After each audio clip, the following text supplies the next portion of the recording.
PDCI-RDA. On n'a pas mal de Sidi. Côte d'Ivoire, fiers artisans de ta grandeur, les légions remplies de vaillance ont relevé ta dignité. La patrie de la vraie fraternité.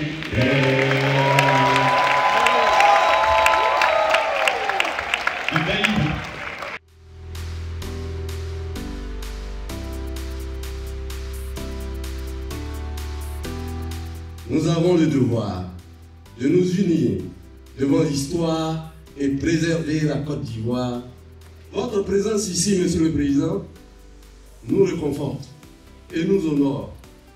Et vous aussi, chère diaspora, votre présence massive aujourd'hui témoigne de votre engagement et votre volonté d'accompagner le président Tidiane Chia au palais présidentiel en 2025.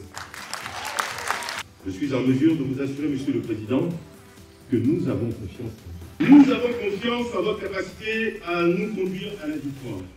Enfin, Monsieur le Président, je voudrais vous dire que l'organisation de cette rencontre nous a permis, tous ensemble, de prendre conscience d'un sentiment fort qui nous anime.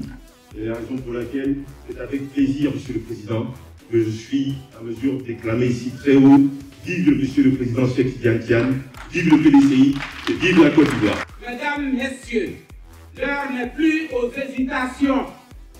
L'heure est à l'engagement derrière Titi. Notre génération a trop longtemps rêvé de changement. Ce changement, c'est maintenant que nous devons l'incarner autour du président Tidiane Chia. Nous avons le leader, la vision, la volonté et les compétences. Il manque une chose, notre engagement total et absolu. Nous saluons avec enthousiasme les nombreuses actions que vous avez menées depuis votre brillante élection et nous vous félicitons pour votre leadership et votre vision.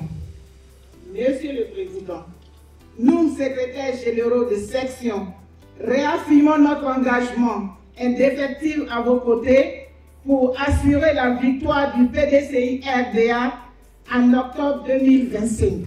C'est PDCI Digit, vous connaissez cette application-là. Merci à vous, Léonie, et merci à vous, Monsieur Alla. Mesdames, Messieurs.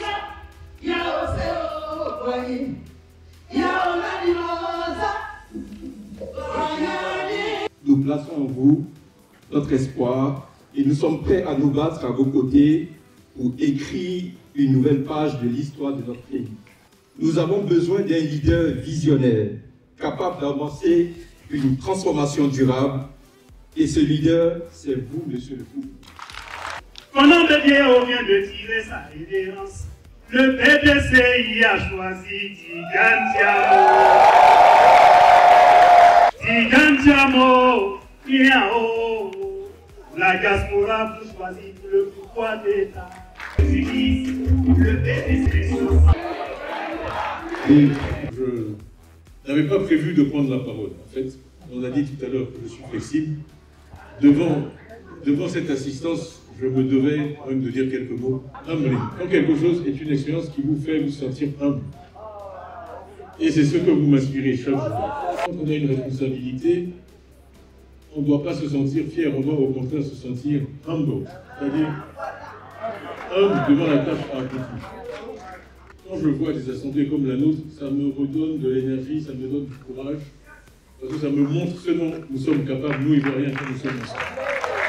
Si vous voulez savoir ce que je vais faire pour la Côte d'Ivoire, regardez ce que j'ai fait pour le PDC. Je dis toujours aussi que, en général, il faut éviter de se choisir des chefs qui ne peuvent pas vous faire rire. Méfiez-vous des gens qui n'ont pas le sens de l'humour. You have to plan for success. Il y a le jeu politique normal, que j'accepte. Je suis un grand garçon, quand je suis entré en politique, mais la calomnie, le mensonge systématique, à un moment, il faut dire que ça suffit. La seule question pertinente aujourd'hui est que ces gens ont eu 15 ans au pouvoir ils auront amplement le temps de démontrer ce dont ils sont capables. Donc, est-ce qu'ils méritent 5 ans de plus? Moi, je suis né à Abidjan, mon frère Boubacar est né à Yamoussoukro, on est tous nés là, Augustin est né à Yamoussoukro, on est une famille ivoirienne ordinaire. Je refuse de pénaliser ceux qui font un effort, et ça, c'est ce que j'appelle la solidarité dans le mal. Le frère Bagny nous a dit, il n'y a pas de solidarité dans le mal. Et je n'arrête pas de répéter ça aux gens. On ne se solidarise pas avec celui qui a tort. Ça, c'est de la fausse compassion. Bon, je crois que ça touche vraiment aux valeurs. C'est vraiment peut-être le combat le plus important qu'on a à mener. C'est que les Ivoiriens aient un sens de justice et qu'ils croient vraiment qu'ils vivent dans une société où chacun a sa chance. Il faut qu'il y ait à peu près la même qualité de services publics, d'accès à la santé et à l'éducation sur tout le territoire national.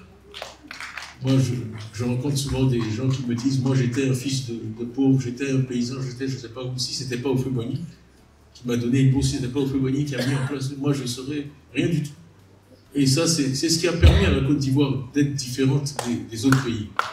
Pardon, la religion, oui, je crois en la liberté de culte, absolument, sans limitation. Vraiment, il ne doit pas y avoir de contraintes ni de limites en matière de religion. Chacun doit pouvoir faire absolument ce qu'il veut, sans menace et sans crainte, partout, sur toute l'étendue du territoire national. Quand on dit les gens n'ont pas accès au financement local, en monnaie locale, c'est parce qu'il n'y a pas de marché qui fonctionne de la terre, du foncier, un marché du foncier et de l'immobilier qui fonctionne. Si vous avez ça, ça libère des centaines de milliards, de financement pour l'économie. Et vous n'avez pas besoin d'aller chercher une banque, je ne sais pas où. Disons que je suis un praticien de l'économie, voilà.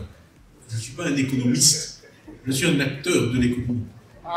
Confondre un économiste et un chef d'entreprise, c'est comme confondre un joueur de football et un journaliste sportif. Les choses dont je vous parle là, c'est des choses concrètes que je n'ai pas lues dans des livres d'économie, des choses que j'ai faites, que j'ai mises en œuvre personnellement. Cet esprit-là, de dire, on peut tout accomplir dans la vie, si on travaille. Voilà. Et ça, vraiment, c'est ce que j'ai transmis à mes enfants. Et vraiment, c'est ça, c'est cet esprit-là, moi, qui me porte. Et quand je dis je me bats pour la dignité de l'homme noir, c'est ça. C'est qu'il ne faut pas qu'on accepte, qu'on nous dise qu'on ne peut pas faire ceci ou cela. Si vous retenez que ça d'aujourd'hui, vous aurez fait du bon travail. Merci beaucoup.